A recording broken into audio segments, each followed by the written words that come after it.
बच्चों, कैसे हो आप सब?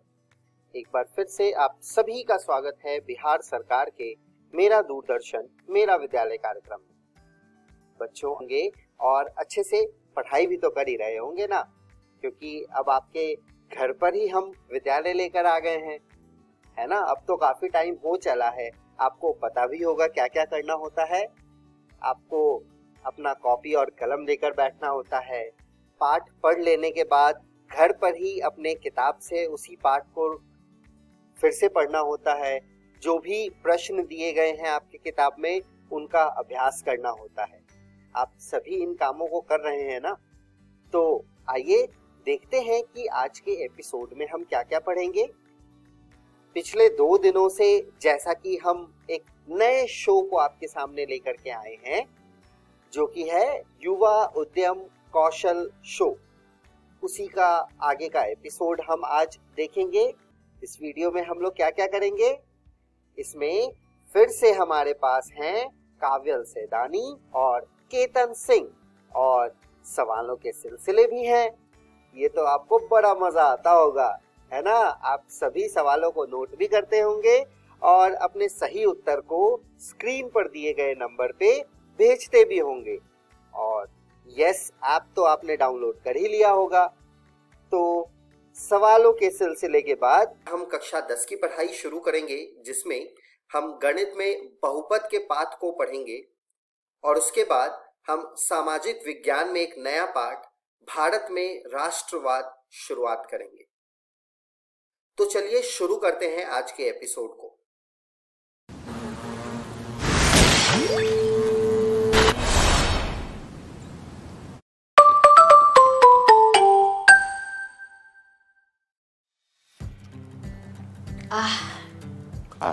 सुबह सुबह या शाम को थके हारे क्या आप भी पीते हैं चाय?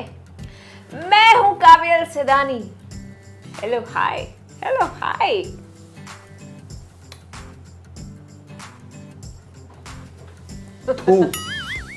थू छी, ये क्या है? हेलो हाय चाय, एक तुकबंदी। जलते रहना, बस तुम जलते रहना। इनो की बोतल ला रही हूँ तुम्हारी जलन के लिए। मेरा नाम है काव्यल सेदानी और आपका स्वागत है हमारे युवा उद्यम कौशल शो में कड़क गरम चाय की प्याली के साथ। नमस्कार, मेरा नाम है केतन सिंह और हमारा ये शो, जहां पर हम आपको बहुत ही ज्यादा इंटरेस्टिंग और इंस्पायरिंग चीजें सुनाते हैं, बताते हैं, कुछ सिखाते हैं, कुछ खुद आपसे सीखते हैं और मजे भी बहुत करते हैं। कभी कभी शायरी भी गा देते हैं। एक आध सुनाऊं?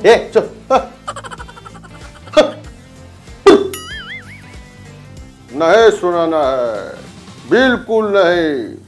वैसे आपको बता दूं कि काफी जल्दी काउंटडाउन का टाइम नहीं आ गया? काउंटडाउन क्या कहना चाह रहे हो? यार इतना मजा आया ये शो बनाने में, तुम्हारे साथ यहाँ पर लोगों से बात करने में, एंटरप्रेन्योर्स की कहानियां सुनाने में। वैसे तो मैंने सबसे यही सुना है कि हमारा ये शो सुपर हिट है और लोगों को हमारे इंस्पिरेशनल एपिसोड बहुत ज्यादा पसंद भी आए हैं। बट लेकिन किंतु परंतु आपको सिर्फ देखना ही नहीं है, यहाँ पर बताई गई चीजों को इम्प्लीमेंट भी करना है। सही कह रहे हो। देखना और सीखना अच्छी बात है, पर किसी ना किसी क्षण आपको भी उठना होगा। जो सीखा है उसको इम्प्लीमेंट यानी लागू भी करना होगा। अपना एंटरप्राइज स्टार्ट करने के लिए पहला कदम लेना होगा। अपने एक छोटे से आइडिया को बड़ा बनाने के लिए मेहनत करनी होगी। वैसे याद आया, तुम काउंटडाउन किस चीज का कह रहे थे? काउंटडाउन था हमारे युवा उद्यम कौशल शो के लिए, क्योंकि अब हमारे सिर्फ केवल 3 एपिसोड्स और बचे हैं। सो 3, 2, 1 एंड रैप अप। अरे यार, कितना लंबा सफर तय किया ना हमने, पर कोई उदास नहीं होना, इंस्पायर होना है हमें। तो मेरे शेर, आज नंबर 3 पे हमारे लिए क्या है? तो number 3 on the Yuva Udyam Kaushal show is to do it yourself. मतलब पढ़ना, सीखना, इंटर्नशिप करना, एक्सपीरियंस प्राप्त करना, सब काम खुद करना और अपने तरीके से करना। हर एक छोटी से छोटी चीज के बारे में पढ़ना, जरूरत की चीजें खुद इकट्ठी करना, अगर लगे तो 1, 2 या 5 इंटर्नशिप्स करना, और जब आप पूरी तरह तैयार हो जाओ तब अपना एंटरप्राइज खुद स्टार्ट करना। आई लव दैट पार्ट, जहां तुमने बोला कि अपना काम खुद करो और किसी पे निर्भर ना रहना। यही तो पावर है एक एंटरप्रेन्योर का। अपनी मर्जी का मालिक होता है एंटरप्रेन्योर। उसे परमिशन सिर्फ एक शख्स से लेनी होती है, खुद से। ऐसे ही कुछ एंटरप्रेन्योर्स की कहानी हम लाए हैं आपके लिए, जिन्होंने बस ठान लिया और असंभव को संभव कर दिखाया। चलिए देखते हैं। आप में से कई लोग सोचते हैं कि मैंने अब इस उद्योग में काम करने का फैसला किया है तो मेरे पिछले ज्ञान का क्या उपयोग होगा। मैंने एक बिजनेस स्कूल, शिक्षा और कॉरपोरेट सेक्टर में 6 साल से कई चीज़ें सीखी हैं। मैंने इन पाठों का उपयोग तब किया जब मैंने इस व्यवसाय में कदम रखा। भारत में सैलून उद्योग पूरी तरह से असंगठित है। मेरी शिक्षा ने मुझे अपने व्यवसाय को व्यवस्थित करने में मदद की, हर दृष्टि से पॉलिश करने में मदद किया है। मैं इतना गर्व महसूस कर रही हूँ कि मेरे बेटे सरबजीत ने मेरे साथ पार्लर के व्यवसाय में कदम रखा। उसे इस व्यापार की जानकारी नहीं थी, लेकिन वह मेरी उम्मीदों से असल में अच्छी तरह से पकड़ पाया है। मैं बहुत खुश हूँ कि मैडोना का अस्तित्व और सफलतापूर्वक चलना जारी रहेगा। जब भी आप एक नए व्यवसाय में कदम रखते हैं तो आपको बाजार के बारे में मुख्य ज्ञान होना चाहिए। आपको नए क्लाइंट्स को कैसे आकर्षित करना है, उन्हें कैसे अप्रोच करना है, उनके साथ रिश्ते कैसे बनाए रखना चाहिए। सेल्स सर्विस के बाद हम सभी उनके लिए उपलब्ध रहते हैं जो हमारे साथ संपर्क करना चाहते हों। हम सभी जोखिम लेते हैं। यह एक परिकलित जोखिम लेने और उसके अनुसार काम करने के बारे में है। वाह, मुझे ये शो करना इसीलिए पसंद है। इतने अनजान हीरोज की कहानियां देखने को मिलती हैं। कसम से ये शो मेरा डोज ऑफ इंस्पिरेशन है भाई। और मुझे सर्वजीत का वो डिसीजन बहुत अच्छा लगा जब उसने ये डिसाइड किया कि वो बिल्कुल अलग प्रोफेशन के लिए ट्रेन करेगा खुद को। यही तो स्पिरिट है एंटरप्रेन्योर्स की, और यही तो जज्बा है हमारे हिंदुस्तान का। हाँ बिल्कुल, एक बहुत प्राउड वाली फीलिंग आई भाई। वैसे आप भी ऐसा कोई एंटरप्राइज स्टार्ट कर रहे हैं तो हमेशा कोशिश करें कि आप अपने साथ और लोगों को जोड़ते चलें। वो शेर आपने सुना होगा ना कि मतलब, मैं अकेला ही चला था जानिबे मंजिल मगर लोग साथ आते गए और कारवां बनता गया। वाह वाह, क्या शेर मारा है आपने। वैसे यही सच्चाई है किसी एंटरप्राइज की भी। अगर हम काफी लोगों की प्रॉब्लम्स को सॉल्व करने के लिए काम करेंगे तो वो सारे लोग हमारे एंटरप्राइज से कनेक्ट होते जाएंगे, फट फट फट फट फट। हाँ, और क्योंकि हम काउंटडाउन पर हैं तो क्यों ना आज युवा उद्यम कौशल शो के बाद मेरे second favourite topic climate change के बारे में हम बात करें। मेरा बहुत ज्यादा फेवरेट टॉपिक है ये। तुम्हें क्लाइमेट चेंज टॉपिक बहुत पसंद है ना? मुझे पता है। मुझे टॉपिक पसंद है, लेकिन क्लाइमेट चेंज हो ये नहीं पसंद है। उल्टा मुझे तो वो सारे उद्यमी और उद्यम पसंद हैं जो क्लाइमेट चेंज को रिवर्स करने के लिए दिन रात काम कर रहे हैं। मेरी नजर में है ऐसे एंटरप्रेन्योर्स। हमारे शो पर हम ऐसे अज्ञात हीरोज की कहानियां आपके लिए लेके आते हैं जिससे कि आप इनको जानें, इनके स्ट्रगल्स और इनकी डेडिकेशन को पहचानें। यस, और आज की स्टोरी भी इतनी ही इंस्पायरिंग है। सो ये कहानी है तारा और उसके फ्रेंड्स की। सारे इलेक्ट्रिकल इंजीनियरिंग के स्टूडेंट्स हैं। उन सबको ये रियलाइज हुआ कि ये जो लगातार बिजली कटती है ना उनके गांव में, वो उनके गांव के विकास के लिए एक बहुत बड़ी बाधा बन रही है। इसी चीज को सुलझाने के लिए उन्हें बायोमास प्लांट सेटअप करने का आइडिया आया। तारा की उम्र 18 साल है। उसे एस्ट्रोनॉमी में बहुत ज्यादा इंटरेस्ट है। उसका सपना है कि एक नया स्टार डिस्कवर करना है। तारा अपने इंजीनियरिंग कॉलेज के हॉस्टल में रहती हैं और कभी कभी घर आती हैं। एक दिन जब वो हॉस्टल से अपने घर आई तब उसने देखा कि जिस चावल के मिल में उसके पिताजी काम करते हैं वहां तो बिजली है पर पूरे गांव में बिजली नहीं आ रही। ये देखकर तारा काफी निराश हुई। तब उस चावल के मिल के मैनेजर ने तारा को समझाया कि उनके यहाँ एक गैसिफायर है जो डीजल पर चलता है और बिजली जनरेट करता है। तब तारा के दिमाग की बत्ती जली और उसने सोचा कि हम गांव में बिजली लाने के लिए भी क्यों ना ऐसा ही कुछ बनाएं। क्योंकि डीजल पर्यावरण हितैषी नहीं है तो क्यों ना हम चावल या फसल के भूसे का इस्तेमाल करें। बस ऐसा सोचता ही फिर क्या, तारा ने अपने इस आइडिया पर काम करना शुरू किया। उसने प्लान बनाया और उसने उस प्लान पर काम किया। फिर आगे क्या हुआ, आगे मतलब सब मैं बोल बोल के बता दूं। यहाँ पे खर्चा करके वीडियो बनाया है, जाके देखिए ग्राफिक नॉवेल की हमारी ये स्टोरी। बिल्कुल, हम वो स्टोरी जरूर देखेंगे, पर उससे पहले आप सब शायद सोच रहे होंगे कि बायोमास क्या है, तो मैं बता देती हूँ। बायोमास बेसिकली पेड़ पौधे या जानवरों के वेस्ट को कहा जाता है, जिसका इस्तेमाल करके बिजली बनाई जाती है। बायोमास के लिए हम जंगल की लकड़ी, फसलों से बचा भूसा भी यूज कर सकते हैं। ये है मजेदार बात। अब इस ग्राफिक नॉवेल को देखने में और मजा आएगा। तो चलिए शुरू करो। रिमोट कहाँ है? शुरू करो। तारा ने ढूंढी नई रोशनी की किरण। एक बुद्धिमान व्यक्ति ने एक बार कहा था कि अंधकार प्रकाश की अनुपस्थिति होती है। यह कहानी है एक युवा समूह की। उन्हें पता चलता है कि उनके गांव में बिजली के अंधकार को मिटाने का एक ही उपाय है। इसके लिए उन्हें खुद जानकारी इकट्ठी करनी होगी और कौशल सीखने होंगे। तारा एक 18 वर्षीय छात्रा है जिसे खगोल विज्ञान बहुत पसंद है। क्या तुम्हें सच्ची में घर से दूर जाना है? बाद में जब तारा और मरियम वैन से जाने लगते हैं तो तारा अपनी माँ को अलविदा कहती है। हाँ माँ, मुझे जाना होगा। इंजीनियरिंग कॉलेज में बहुत अच्छा छात्रावास है। अगले दिन वे सब इंजीनियरिंग कॉलेज की तरफ निकले। कॉलेज में एक वेधशाला है। उत्साहित तारा वेधशाला की तरफ जाती है। वाओ, यह अविश्वसनीय है, उसने बोला जब उसने टेलीस्कोप को देखा। आहा, लगता है हमारे साथ एक और खगोल विज्ञान प्रेमी है। तारा के पीछे से आवाज आती है। वह खगोल विज्ञान की प्रोफेसर प्रीति है। तारा शर्मिंदा होती है। मुझे माफ कर दें, मैं परेशानी का कारण नहीं बनना चाहती थी।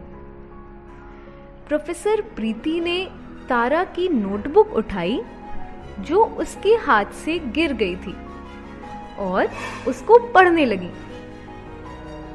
आप तो तारों का उत्तम रेखा चित्र बनाती हैं तारा।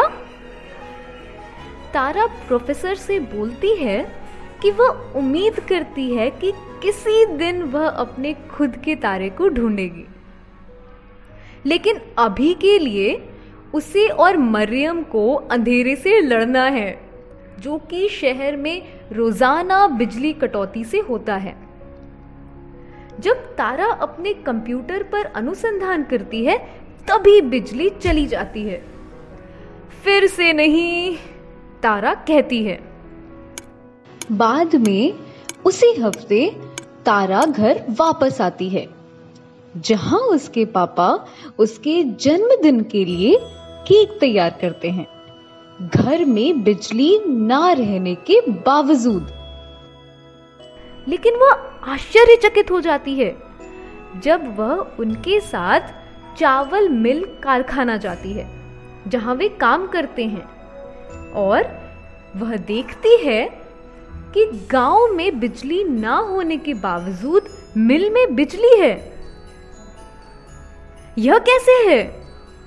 मैनेजर ने तारा को समझाया कि हमारे पास गैसीफायर है जो कि डीजल पर चलता है।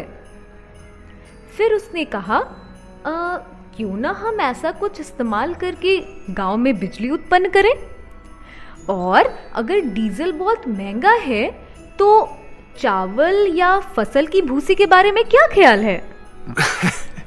मैनेजर इस योजना पर हंसी, लेकिन तारा अब प्रतिबद्ध हो चुकी थी और भूसी आधारित गैसीफायर की योजना का रेखा चित्रण करना और योजनाओं को लिखना शुरू कर चुकी थी। तारा ने प्रोटोटाइप तैयार किया।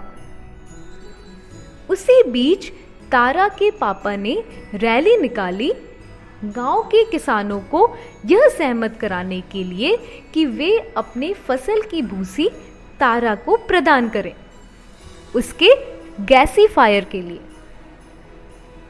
लेकिन वह और उसके दोस्त किसी भी बैंक को विश्वास दिलाने में असमर्थ थे ताकि उनके गैसीफायर परियोजना के लिए वे पैसे दे दें।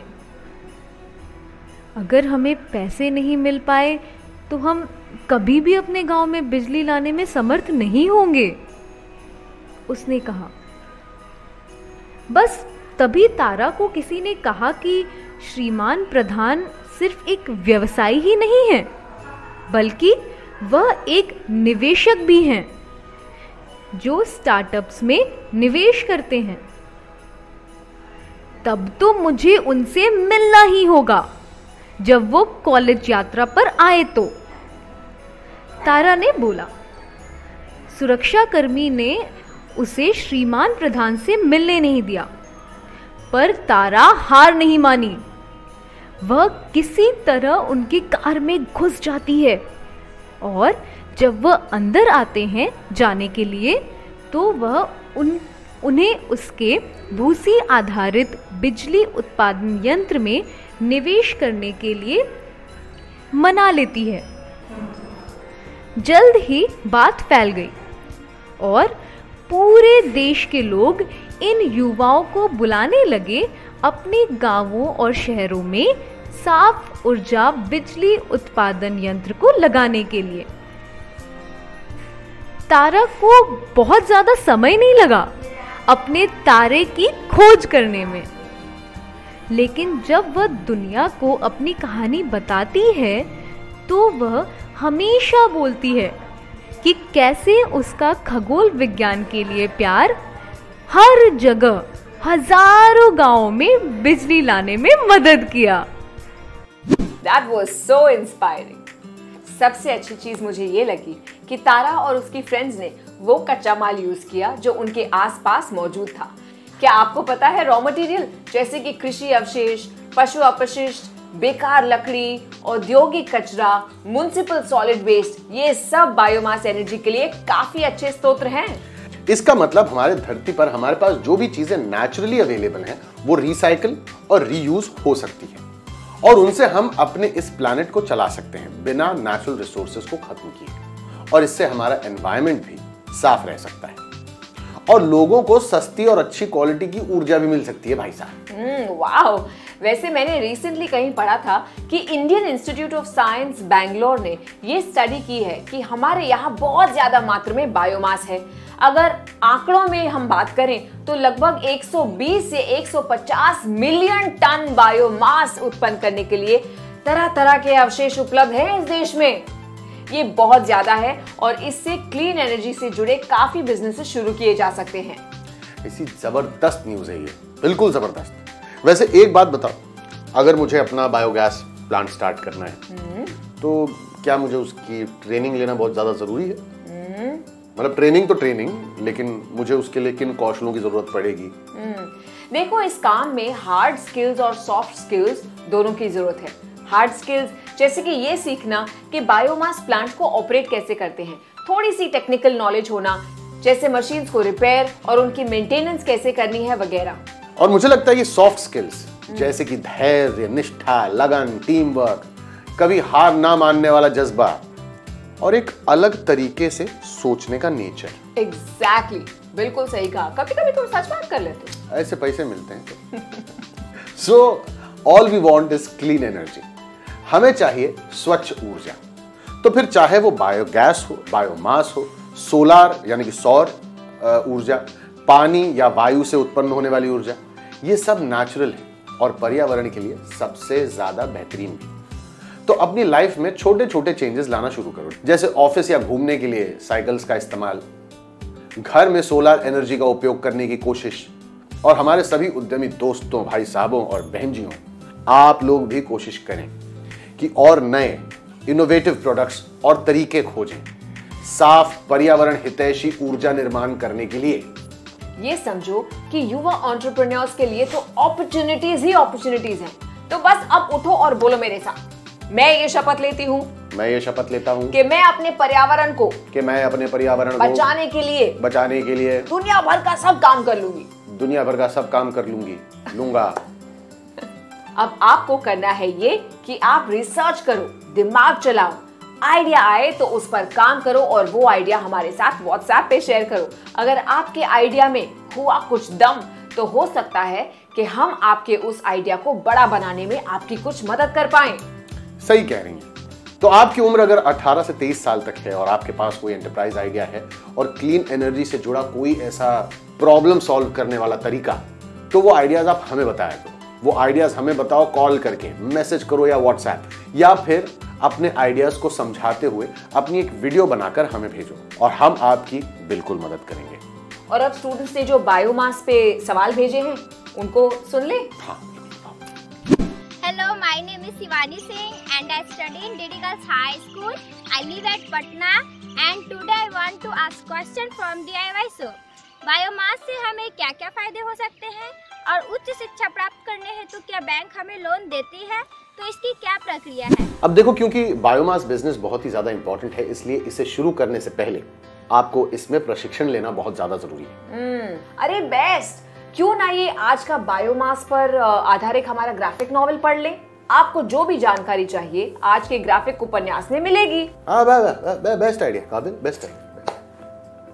Then it is time to ask questions to our young people in India. और हम सवाल पूछने के इन सिलसिलों को कहते हैं सवालों के सिलसिले। पहला सवाल, ये शो आप युवाओं को क्या करने से रोक रहा है? ये शो आप युवाओं को क्या करने से रोक रहा है? हमारे काउंटडाउन में क्या आपको खुद कुछ करना चाहिए या नहीं? हमारे काउंटडाउन में क्या आपको खुद कुछ करना चाहिए या नहीं?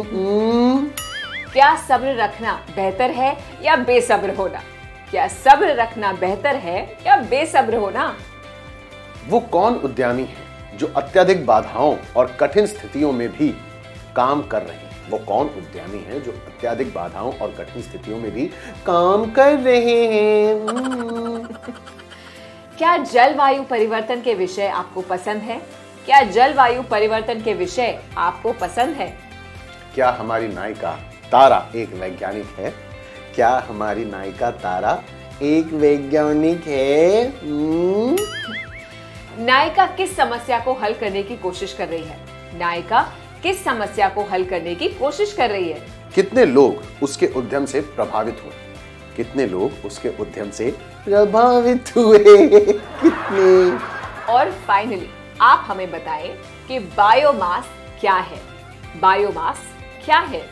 ओके, तो जैसा कि आप जानते हैं, आप अपने जवाब हमें भेज सकते हैं स्क्रीन पर दिए हुए नंबर पर, या फिर अपने फोन पे डाउनलोड करें हमारा ऐप जिसका नाम है यस ऐप, YESS। वहां पर अपने जवाब आप भेज दीजिए।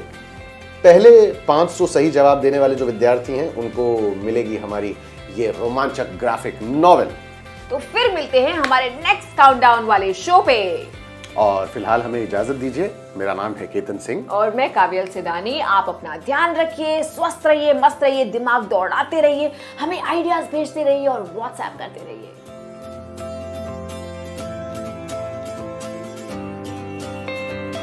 कैसी थी तुम्हारी मीटिंग? ठीक थी, मीटिंग तो ठीक थी, लेकिन उसी टाइम पे मैं सोचा कि मतलब थोड़ा और रुकूंगा तो पक जाऊंगा। ये क्या था?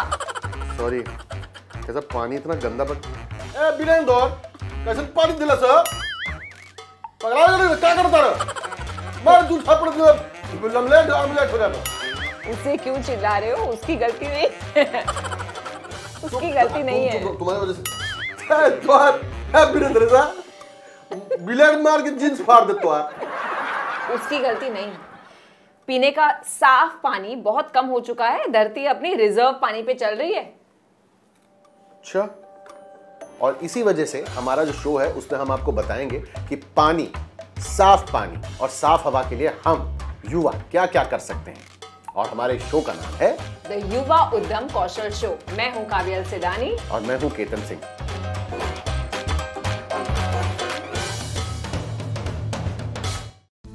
कोरोना वायरस का खतरा होगा कम जब हाथों को बार बार धोएंगे हम। साथियों, जब आपके हाथ गंदे हों, खांसने और छींकने के बाद, किसी भी सतह या वस्तु को छूने के बाद, शौचालय के इस्तेमाल के बाद, खाना बनाने, परोसने, खाने से पहले और खाना खाने के बाद अपने हाथों को 20 सेकंड तक साबुन और पानी से अच्छी तरह धोएं। पानी को बर्बाद ना करें। हाथों को साबुन से मलते समय पानी का नल बंद रखें। हाथ धोते समय आप हाथ धोने के चरणों का पालन करें। पहले हथेली से हथेली, फिर हथेलियों के पीछे, अंगुलियों के बीच में, अंगुलियों के पीछे, अंगूठे के तले पर और आखिर में अंगुली के नाखूनों को अच्छी तरह धोएं। यदि किसी को खांसी, बुखार या सांस लेने में तकलीफ जैसे लक्षण हैं या अधिक जानकारी चाहिए तो अपने नजदीकी सरकारी अस्पताल या सरकार के टोल फ्री नंबर 104 या 1075 पर संपर्क करें। बिहार सरकार और यूनिसेफ द्वारा जनहित में जारी। नमस्कार दोस्तों, इस वीडियो में हम पढ़ेंगे बहुपद, जो आपके एनसीईआरटी मैथ्स की बुक का सेकंड चैप्टर है। तो आज हम पढ़ेंगे बहुपद पार्ट 2। इस पार्ट में हम पढ़ेंगे किसी बहुपद के शून्य को और गुणांकों में संबंध। तो चलिए देखते हैं रैखिक बहुपद के शून्यक। तो बच्चों, रैखिक बहुपद किस प्रकार का होता है? ax जमा b रैखिक बहुपद का स्टैंडर्ड फॉर्म है। अगर मुझे इसका शून्यक निकालना है तो मैं कैसे निकालूंगी? ax जमा b के बराबर शून्य रखेंगे हम। अब b को दूसरी साइड लेकर जाते हैं तो ये आएगा ax बराबर में माइनस का b, यानी कि x बराबर माइनस b बटे में a। तो यहाँ पर x बराबर में माइनस b बटे में a रैखिक बहुपद का शून्यक है। अब देखते हैं द्विघात बहुपद के शून्य। द्विघात बहुपद का स्टैंडर्ड फॉर्म होता है ax का वर्ग जमा bx जमा c। अब क्योंकि द्विघात बहुपद में घात 2 है, इसीलिए इसके शून्यक 2 या 2 से कम होंगे। तो चलिए मान लेते हैं इसके शून्यक है अल्फा तथा बीटा। तो एक द्विघात बहुपद के शून्यकों का हमने नाम दिया है, एक का अल्फा और बीटा। अब शून्यकों और गुणांकों में संबंध क्या होता है? मान लेते हैं ये है हमारा द्विघात बहुपद ax का वर्ग जमा bx जमा c। अब तो इसमें शून्यकों का योग होगा, यानी कि अल्फा जमा बीटा बराबर होगा माइनस b बटे में a, जहां पर b जो है वो x का गुणांक है तथा a x वर्ग का गुणांक है। इसी प्रकार शून्यकों का गुणनफल होगा, यानी अल्फा गुने में बीटा बराबर होगा c बटे a के। अब c द्विघात बहुपद का अचर पद है तथा a द्विघात बहुपद में x वर्ग का गुणांक है। तो चलिए उदाहरण देखते हैं। द्विघात बहुपद x वर्ग जमा 7x जमा 10 के शून्यक ज्ञात कीजिए और शून्यकों तथा गुणांकों के बीच के संबंध की सत्यता की जांच कीजिए। हल देखते हैं। द्विघात बहुपद है x वर्ग जमा 7x जमा 10। तो इसके शून्यक निकालने के लिए हम इसके गुणनखंड करेंगे, जो आएगा x जमा 2 गुने में x जमा 5। इसलिए x वर्ग जमा 7x जमा 10 का मान 0 होगा यदि x जमा 2 बराबर 0 हो या x जमा 5 बराबर 0, अर्थात जब x बराबर में माइनस का 2 हो या फिर x बराबर में माइनस का 5 हो, यानी -2 तथा -5 इस द्विघात बहुपद के शून्यक हैं। इसलिए मान लेते हैं अल्फा बराबर है -2 तथा बीटा बराबर है -5। अब शून्यकों का योग यानी कि अल्फा जमा बीटा का मान होगा -2 जमा -5। इसको जब हम हल करेंगे तो ये आएगा -7। अब ये बराबर होना चाहिए -b बटे a के। तो चलिए देखते हैं क्या ये -b बटे a के बराबर है या नहीं। उससे पहले जान लेते हैं b और a का मान क्या है। यहाँ पर x का गुणांक b का मान है तथा x स्क्वायर का गुणांक a का मान है, यानी a बराबर है 1 तथा b बराबर है 7 के। तो -7 देखते हैं क्या -b बटे a के बराबर है या नहीं। यहाँ पर b के मान को रखिए, यानी ये आता है -7 बटे 1 जो कि बराबर है -7 के। तो आप देख सकते हैं कि अल्फा जमा बीटा का मान भी -7 है तथा -b बटे a का मान भी -7 है। इसको हम इस प्रकार भी लिख सकते हैं कि -b बटे a की जगह पे -x का गुणांक बटे में x स्क्वायर का गुणांक। अब देखते हैं शून्यकों का गुणनफल, यानी अल्फा गुने में बीटा। तो अल्फा और बीटा का मान यहाँ रखते हैं, -2 गुने में -5। इसको हल करने पर 10 आएगा और ये बराबर होना चाहिए c बटे a के। अब देखते हैं c और a का मान क्या है। द्विघात बहुपद में अचर पद को हम c कहते हैं, यानी c का मान है 10 तथा x स्क्वायर के गुणांक को a कहते हैं, यानी a का मान है 1। तो अब देखते हैं क्या ये 10 c बटे a के बराबर है या नहीं। c और a के मान को रखिए, यानी 10 बटे 1 जो कि बराबर होता है 10 के, यानी अल्फा गुने बीटा का मान भी 10 है तथा c बटे a का मान भी 10 है। c बटे a को हम अचर पद बटे में x वर्ग का गुणांक भी लिख सकते हैं। अब देखते हैं अगर हमें द्विघात बहुपद के शून्यक दिए हुए हैं या फिर शून्यकों का योग और गुणनखंड दिया हुआ है तो हम द्विघात बहुपद कैसे प्राप्त करेंगे। इसके लिए हम इस सूत्र का प्रयोग करते हैं, x वर्ग माइनस अल्फा जमा बीटा x जमा अल्फा गुने में बीटा। आपको दोनों शून्यकों का मान अगर पता होगा, यानी अल्फा और बीटा का मान पता होगा, तो आप इस सूत्र का प्रयोग करके द्विघात बहुपद प्राप्त कर सकते हैं। उदाहरण देखते हैं। एक द्विघात बहुपद ज्ञात कीजिए जिसके शून्यकों का योग तथा गुणनफल क्रमशः -3 और 2 है। यानी हमें दिया है शून्यकों का योग, यानी अल्फा जमा बीटा का मान -3 तथा शून्यकों का गुणनफल, यानी अल्फा गुने बीटा का मान 2। तब द्विघात बहुपद प्राप्त करने के लिए हम x वर्ग माइनस अल्फा जमा बीटा x जमा अल्फा गुने बीटा सूत्र का प्रयोग कर सकते हैं। इस सूत्र में अल्फा जमा बीटा तथा अल्फा बीटा का मान रखने पर हमें प्राप्त होगा x वर्ग माइनस -3x जमा 2, जहाँ पर -3 अल्फा जमा बीटा का मान है तथा 2 अल्फा गुने बीटा का मान है।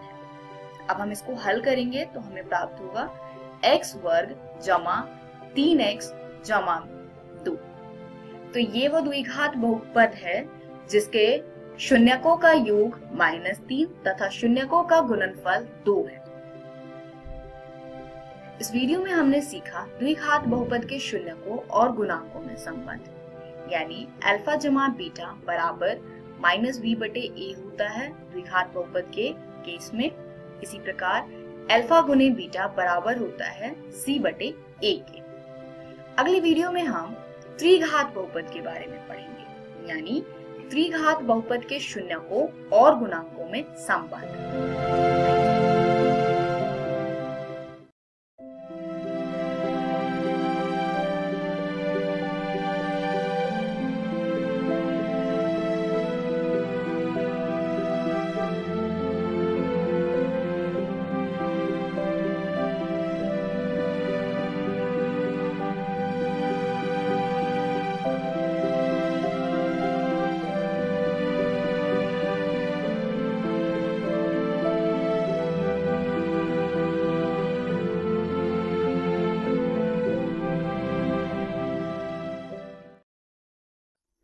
नमस्कार दोस्तों, आज हम एक और नया अध्याय पढ़ने वाले हैं। अध्याय का नाम है भारत में राष्ट्रवाद। आज हम इस अध्याय का पहला भाग पढ़ेंगे। अध्याय को पढ़ने से पहले देख लेते हैं आज की इस वीडियो में हम क्या क्या पढ़ने वाले हैं। आज हम राष्ट्रवाद के उदय के कारणों के बारे में चर्चा करेंगे, जिसमें राजनीतिक कारण, आर्थिक कारण तथा सामाजिक कारण को जानते हुए धार्मिक कारणों की चर्चा करेंगे। इसके साथ प्रथम विश्व युद्ध का भारत पर क्या प्रभाव पड़ा इसके बारे में भी अध्ययन करेंगे। तो चलिए शुरू करते हैं आज का अध्याय। दोस्तों, सबसे पहले हमें राष्ट्रवाद के बारे में जान लेना चाहिए। आखिर यह राष्ट्रवाद होता क्या है? तो चलिए इस राष्ट्रवाद को जानते हैं।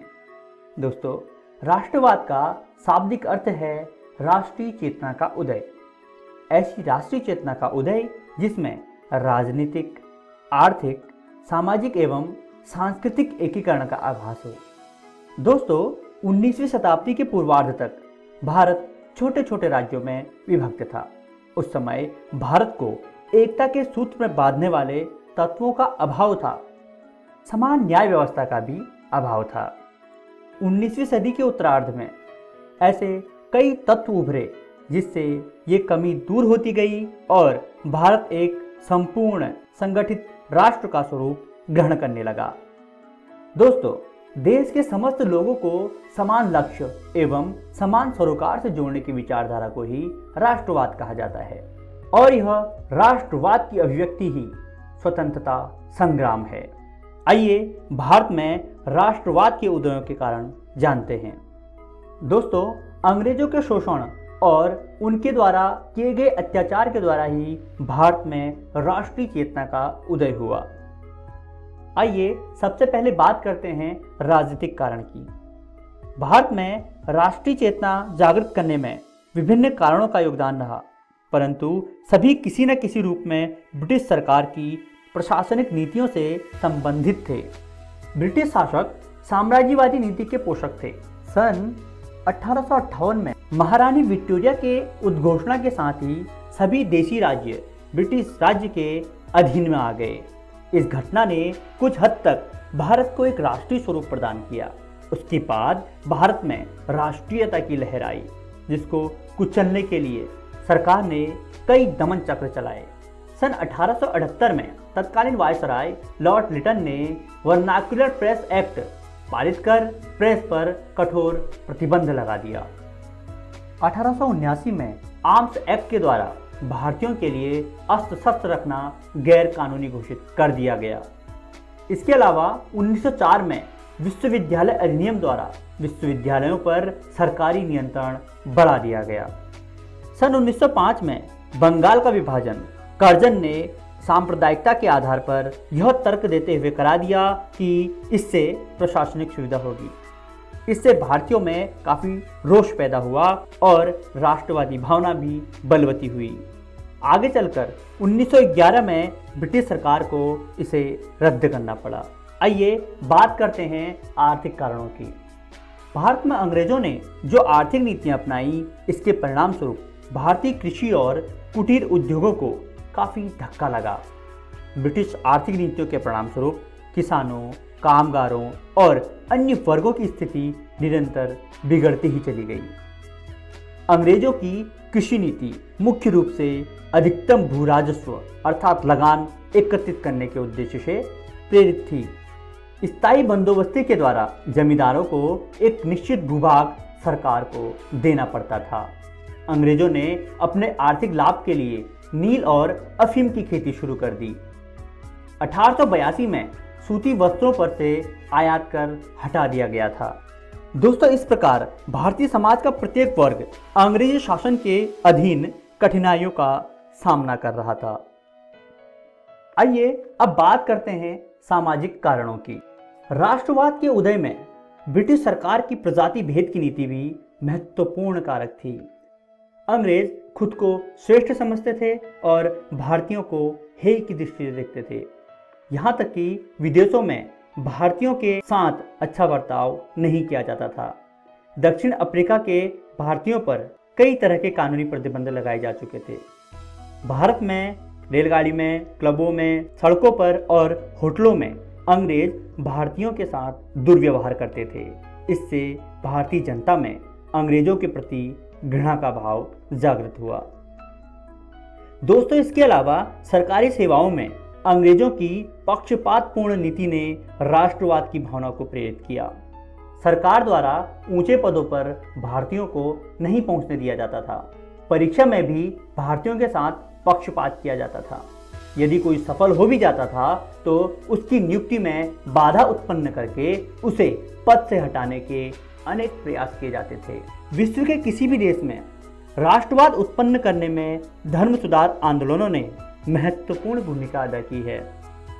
19वीं शताब्दी में अनेक महापुरुषों ने सामाजिक और धार्मिक कुरीतियों के खिलाफ आंदोलनों की शुरुआत की।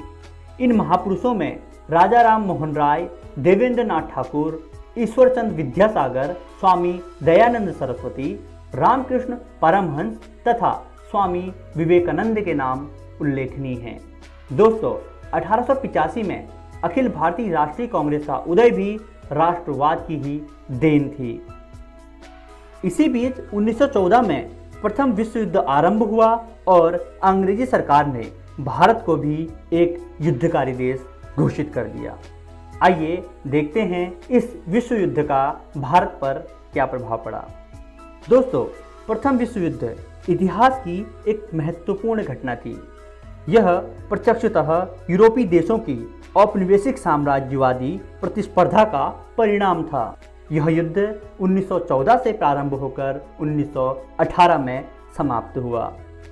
यह युद्ध दो गुटों में बटा हुआ था।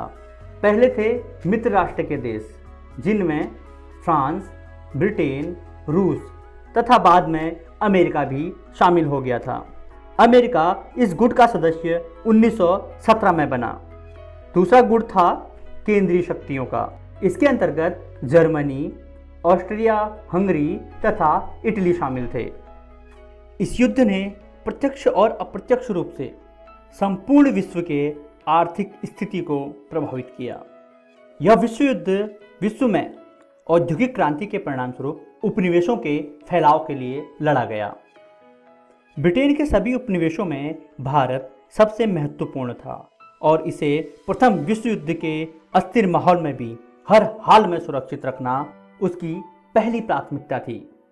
1916 में सरकार ने भारत में आयात शुल्क लगाया ताकि भारत में कपड़ा उद्योग का विकास हो सके और उसका फायदा अंग्रेजों को मिल सके। दोस्तों, ब्रिटिश सरकार ने भारतीयों को आश्वासन दिया था कि युद्ध के बाद भारत को आजाद कर दिया जाएगा। इसलिए इस युद्ध में तिलक और गांधी जैसे राष्ट्रवादी नेताओं ने भी सहयोग दिया। 1915 से 17 के बीच एनी बेसेंट और तिलक ने आयरलैंड से प्रेरित होकर भारत में होम रूल लीग आंदोलन की शुरुआत कर दी। इसके बाद 1913 में लाला हरदयाल के प्रयासों के द्वारा गदर पार्टी की स्थापना की गई। साथ ही 1916 में कांग्रेस के गरम दल तथा नरम दल दोनों एक हो गए। दोस्तों, महायुद्ध के बाद भारत की आर्थिक स्थिति बिगड़ने लगी। नगरों में रहने वाले शिक्षित भारतीय बेरोजगार होने लगे। युद्ध के उपरांत अंग्रेजों ने भारत से अपना नियंत्रण खत्म करने के बजाय और कठोर नियम बनाने शुरू कर दिए। 1919 में रोलेट एक्ट पारित हुआ, जिसमें किसी भारतीय को बिना अदालत में मुकदमा चलाए जेल में बंद किया जा सकता था। प्रथम विश्व युद्ध के उपरांत उत्पन्न परिस्थितियों ने राष्ट्रीय आंदोलन में गांधीवादी चरण के लिए पृष्ठभूमि के निर्माण का कार्य किया। जनवरी 1915 में दक्षिण अफ्रीका से लौटने के बाद गांधी जी ने रचनात्मक कार्यों के लिए अहमदाबाद में साबरमती आश्रम की स्थापना की। चलिए दोस्तों, देखते हैं आज की इस वीडियो में हमने क्या क्या सीखा। आज हमने राष्ट्रवाद के उदयों के कारणों में राजनीतिक कारण, आर्थिक कारण, सामाजिक कारण तथा धार्मिक कारण को जानते हुए प्रथम विश्व युद्ध का भारत पर प्रभाव इत्यादि बिंदुओं पर चर्चा की। अगली वीडियो में हम इसी अध्याय का अगला भाग पढ़ेंगे, जिसके अंतर्गत रोलेट एक्ट का विरोध, जलियांवाला बाग हत्याकांड, खिलाफत आंदोलन, असहयोग आंदोलन इत्यादि बिंदुओं पर चर्चा करेंगे। आशा करते हैं आपको यह वीडियो बहुत पसंद आई होगी। धन्यवाद। भारत में राष्ट्रवाद, आइए कुछ प्रश्नों को जानते हैं। प्रथम विश्व युद्ध कब शुरू हुआ? 1913, 1914, 1916, 1918। प्रथम विश्व युद्ध के क्या कारण थे? आर्थिक मंदी, करों में वृद्धि, उपरोक्त दोनों में से कोई नहीं। भारतीय राष्ट्रीय कांग्रेस की स्थापना कब हुई? 1785, 1885, 1985, 1887। बंगाल विभाजन की घोषणा कब हुई? 1900, 1905, 1907, 1910। भारत में राष्ट्रवाद के उदय का प्रमुख कारण कौन सा था? अंग्रेजों की शिक्षा नीति, अंग्रेजों की भू राजस्व नीति, सरकारी सेवाओं में अंग्रेजों का पक्षपात, उपरोक्त सभी। इनके उत्तर हैं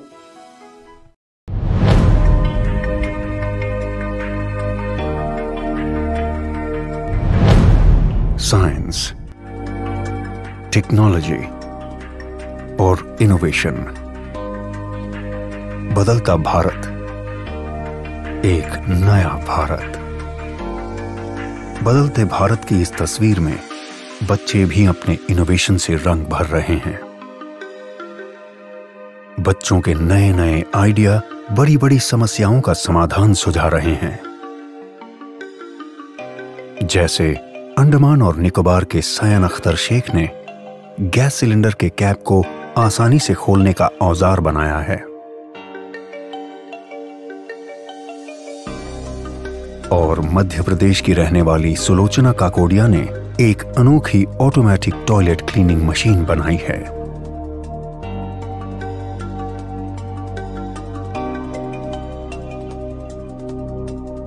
भारत सरकार का विज्ञान एवं प्रौद्योगिकी विभाग DST और राष्ट्रीय नव प्रवर्तन प्रतिष्ठान भारत NIF ऐसे ही लाखों नन्हे इनोवेटर्स को देश भर से ढूंढने का प्रयास कर रहे हैं। और इस अभिनव प्रयास का माध्यम है इंस्पायर अवार्ड्स मानक।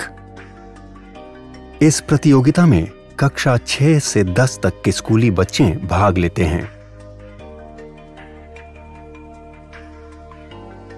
जिसमें सबसे पहले स्कूलों में प्राध्यापक द्वारा आइडिया प्रतियोगिता आयोजित की जाती है। इसके जरिए बच्चों के बेस्ट 2 से 3 आइडिया का चयन किया जाता है, जिसका नामांकन इंस्पायर अवार्ड्स मानक के वेब पोर्टल पर स्कूल द्वारा किया जाता है।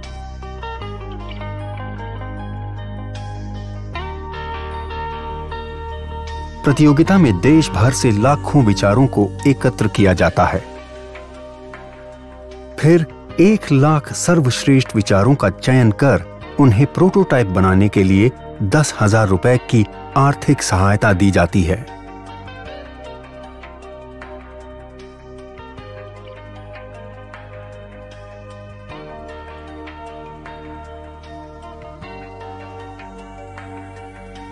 और बच्चों को जिला स्तरीय प्रतियोगिता में भाग लेने का अवसर मिलता है।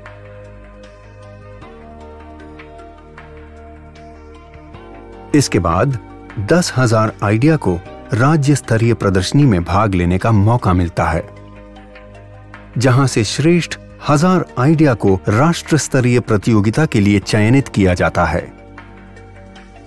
इन आइडिया के प्रोटोटाइप को बेहतर बनाने के लिए NIF देश के विभिन्न तकनीकी संस्थानों के सहयोग से मेंटरिंग वर्कशॉप के जरिए विद्यार्थियों को मदद और तकनीकी सलाह उपलब्ध कराता है।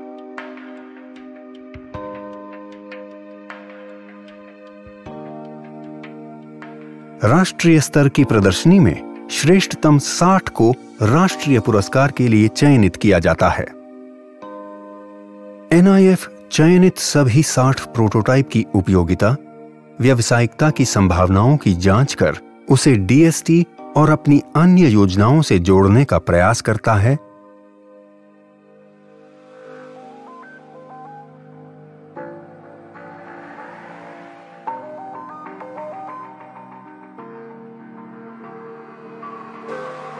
तथा वार्षिक festival of innovation and entrepreneurship में उनकी प्रतिभागिता कराता है।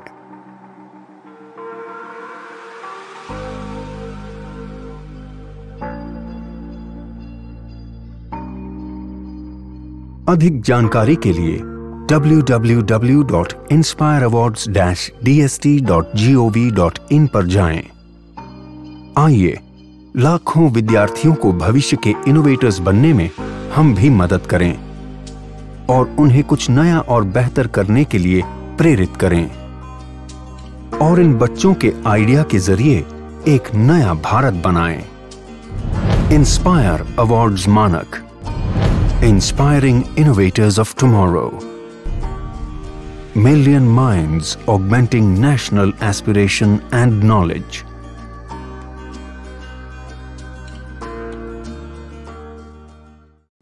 आशा करता हूं कि आज के एपिसोड में पढ़ाया गया पाठ आपको अच्छे से समझ आया होगा और आपने अपने सवालों को नोट भी किया होगा। तो आप अपने उस सवाल को उन्नयन ऐप पर पोस्ट कर सकते हैं और ग्लोबल एक्सपर्ट से अपने जवाब को पा सकते हैं। बच्चों, आप अपने सवाल को हमारे दिए गए नंबर पर संपर्क कर भी अपने सवालों का हल जान सकते हैं। स्क्रीन पर जो नंबर दिया गया है उसे नोट कर लीजिए। अगर आप हमें ईमेल करना चाहें तो ईमेल भी कर सकते हैं। स्क्रीन पर ईमेल आईडी दी हुई है, नोट कर लीजिए। यह वीडियो बीईपीसी के वेबसाइट पर भी उपलब्ध है, तो आप वेबसाइट नोट कर लीजिए www.bepcssa.in। इस वेबसाइट पर डिजिटल लर्निंग सेक्शन में जाकर भी आप इस वीडियो को देख सकते हैं। मिलते हैं बच्चों अगले एपिसोड में कुछ और रोचक कहानी और कुछ और पाठ के साथ। तब तक के लिए घर पर रहें, सुरक्षित रहें और पढ़ते रहें। बाय बाय बच्चों।